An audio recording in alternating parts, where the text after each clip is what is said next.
Hello, welcome to our next drop-in reading session of one of the Jataka Tales, where we read collectively these stories which give us some insight into the teachings of the Buddha. So let's see, which story are we working with today? Oh yeah, we're doing the Bran Cave. So let me just set it up for us here, then we can dive right in. After, of course, we take our deep cleansing breath. But let's set the story up first. So here we are, the Bran cake, also known as Kundakapuva. So before we begin with the actual reading of the story, I'd like for us to just take a moment to come collectively into the space and to just allow ourselves to let go of any of the baggage that we might be bringing with us to this space so that we can clear our minds, clear our thoughts, and just be in this moment and be in this story of the Bran cake. So let's take one deep cleansing breath before we start our reading. Breathing in together.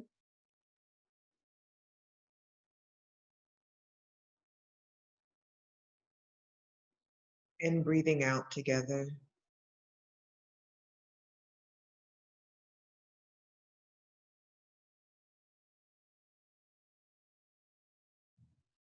Wonderful. Okay, let us drop in to our story.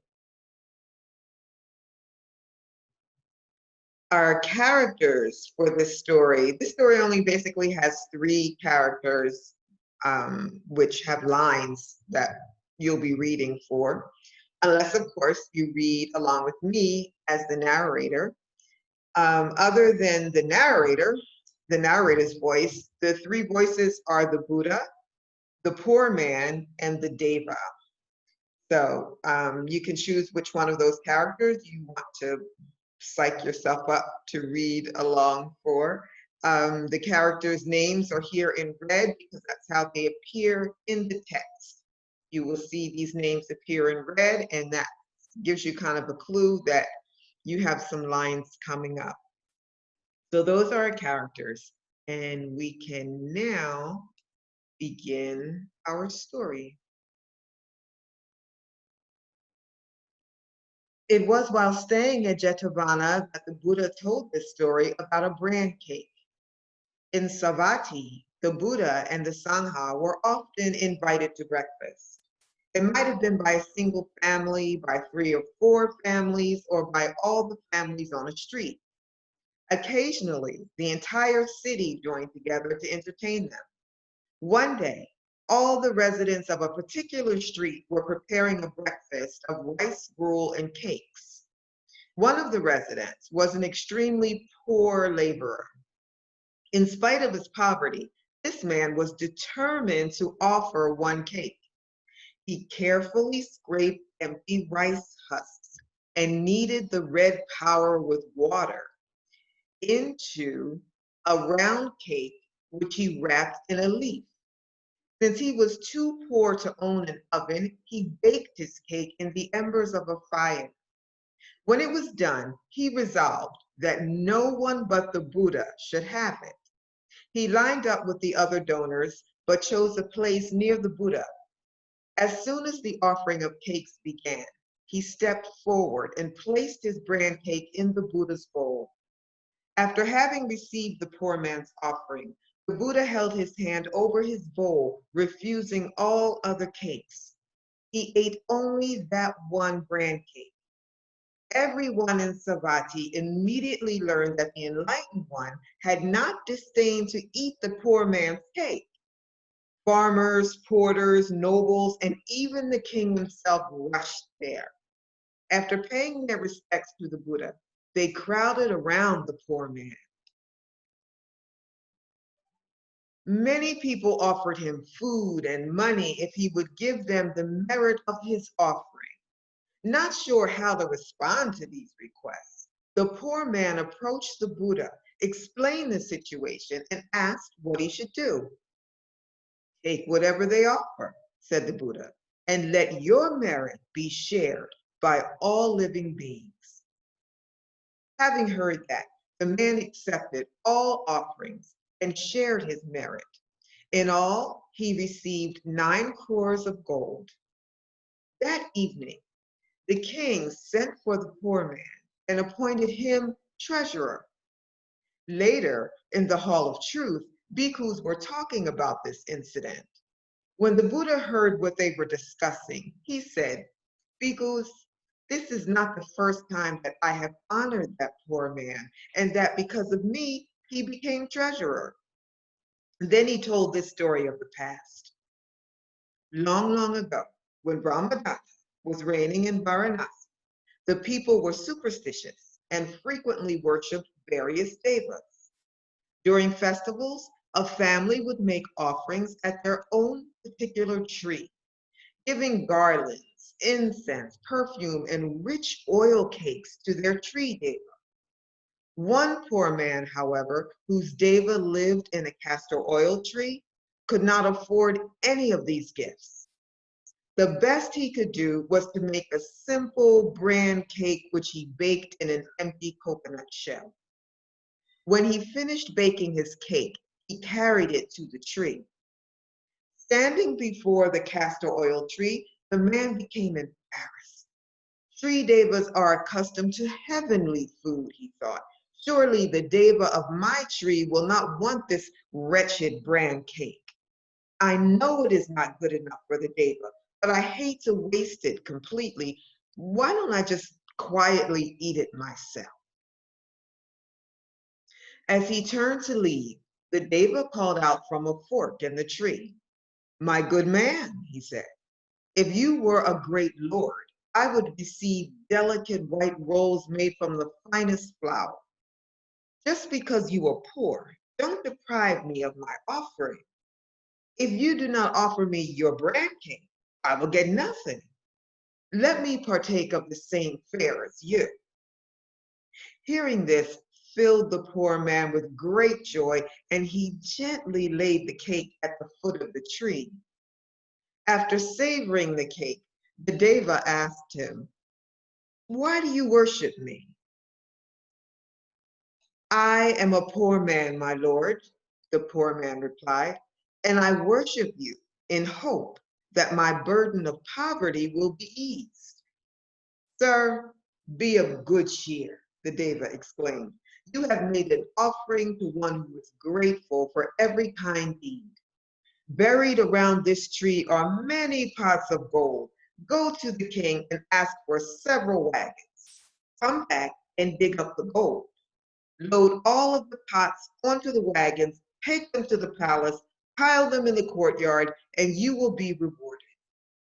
As soon as he had finished speaking, the deva vanished from sight.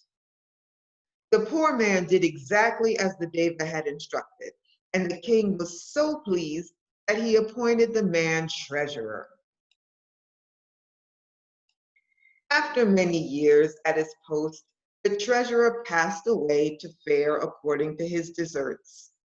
Having concluded his story, the Buddha identified the birth. At that time, the poor man was the same, and I was the deva of the castor oil tree. There we have it, the story of the bran cake and the castor oil tree. Very powerful. Let's take a deep breath, and then we will just sit for a moment with what we've experienced. So first, our deep cleansing breath for the ending of the story. Breathing in together.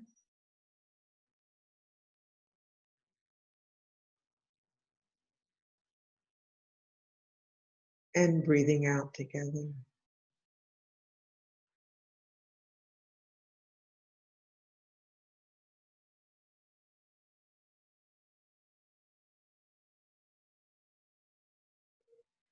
So as you walk with the bran cake story,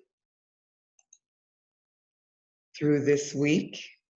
I invite you to, as always, to experience the various characters in the story in your own daily walk.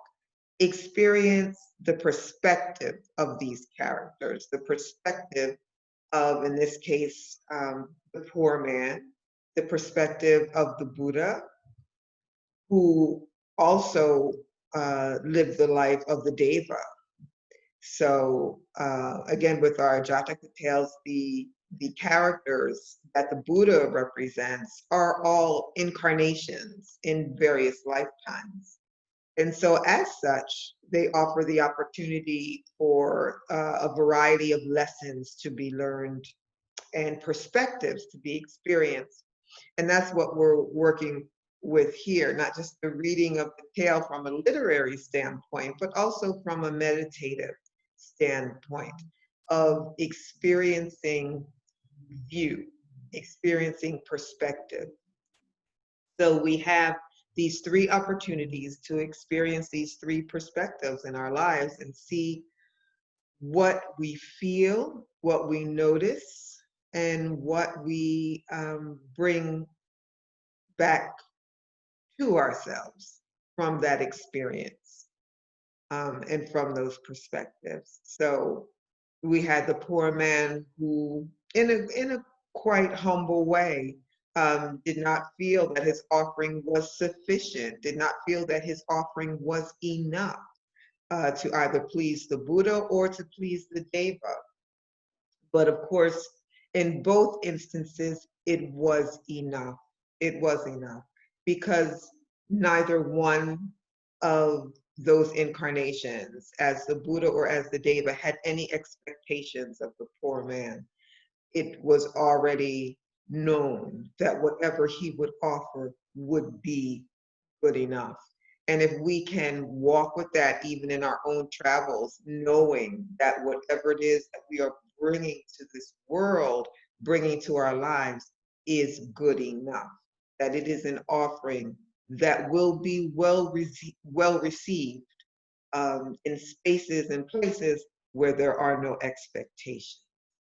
So I invite you to walk with that view, as well as each and every view that that comes to you when you think about this story, the Bran Cake story, or experience reading it again when you go back in here to the link on YouTube and rewatch that story, reread that story, and read it from different perspectives from the different characters. And you can do that with each of the stories that I've posted up here. So I wish you well in your travels and your journeys. I wish you well in your views, that you will have views that feed you, that feed those around you as well, in a happy and healthy and prosperous way. So I thank you, and I look forward to reading again with you at our next drop-in session. Be well.